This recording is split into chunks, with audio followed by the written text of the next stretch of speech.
2501, and I'm going to do just a few tutorial problems out of chapter 6 on eigenvectors. This is a really important chapter, the chapter on eigenvectors and eigenvalues, because all of the topics coming up after this, this chapter all depend on eigenvectors and eigenvalues. So it's really one to make sure you put a lot of effort and understanding and mastery into. Now, the first one here, you're given a matrix and we're told it's got only one eigenvalue, and you're asked to find everything. That is, find all the eigenvectors. Now, and find out what that eigenvalue is. Now, if it's got only one eigenvalue, then that means I'll call that lambda, and that means if I add up the three eigenvalues, then I'll get 3 lambda, and when we now have a lovely result that tells us that's equal to the trace of the matrix. So this is equal to the trace of the matrix A. So this is the sum of the eigenvalues. So I've got 3 eigenvalues, they're all the same, so I'm going to call it lambda, so 3 lambda is the trace. Now the trace of this is going to be 15, and so that tells me lambda is 5. So knowing there's only given a matrix, and I know there's only one eigenvalue, I can get it instantly by just using the trace. That's a very, very useful tool to keep in mind. Now we want to get the eigenspace for 5. So we want to calculate what the eigenspace for this matrix 5 is. And this is an interesting problem that you're going to have to think about with this. This tells me that the algebraic multiplicity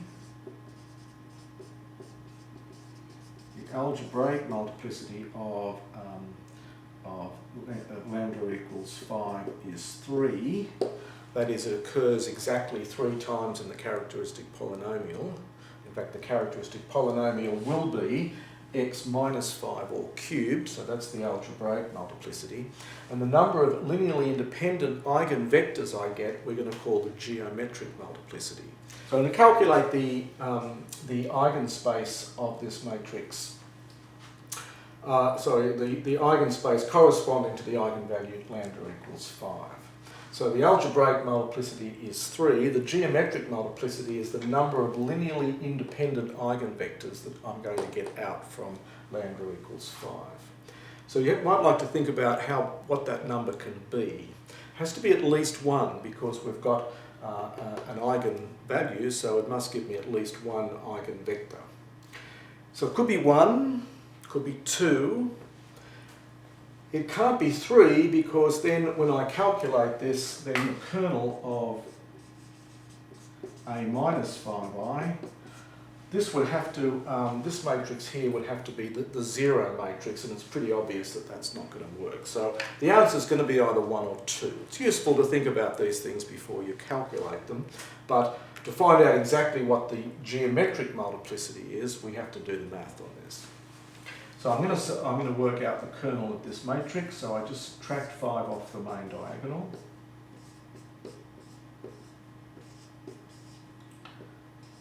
And so I have that matrix there, and we have to work out how many, what the eigenvectors from this matrix are going to be, so that by getting the kernel of this matrix. By the way, if you look at the matrix, you'll see that this first row, if you double it, you get the second row, and if you times it by 3, you get the third row. So this matrix here has rank 1.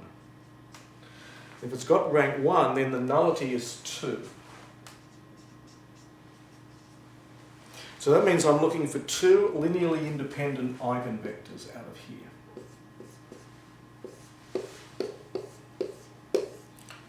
And in fact, I won't do any row reductions, but if you did, these 2 rows are just going to disappear. So I'm really only looking at the top row here.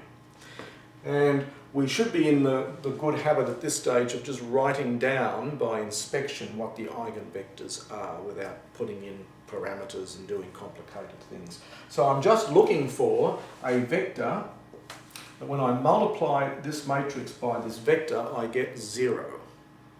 And I really only need to worry about the first row multiplying by that to give me the number 0, because the other rows will do exactly the same. So it's almost thinking of, I want a vector that dot products with this one to give me 0. So keep it simple. I'll take one of those, none of those, and minus one of those will do the trick, because then I get 1, 0, minus 1, that'll give me 0.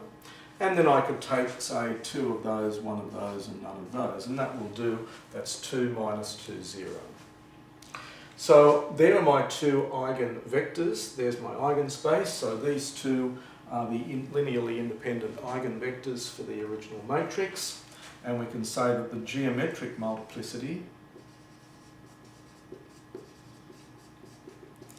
of lambda equals 5 is going to be 2. And remember, we know that the geometric multiplicity has to be less or equal to the algebraic multiplicity.